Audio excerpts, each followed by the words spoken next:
একই দিনে 14টি union committee তিনি ঘোষণা করেছেন, যা এই রিপোর্টে বলা আছে সম্পূর্ণ অরাজনৈতিক, অসাংগঠনিক এবং মনোগড়া।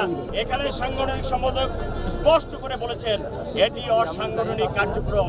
কোনোভাবেই জেলা কমিটি কোনো ইউনিয়ন কমিটি করতে পারে না, এটি অসাংগঠনিক, অগঠনতান্ত্রিক, অবৈধ। বাকেরগঞ্জের প্রতিটি ওয়ার্ড, ইউনিয়ন, থানা, পৌরসভা সমস্ত জায়গায় রাজনৈতিকভাবে, গণতান্ত্রিকভাবে কমিটি গঠন করতে হবে।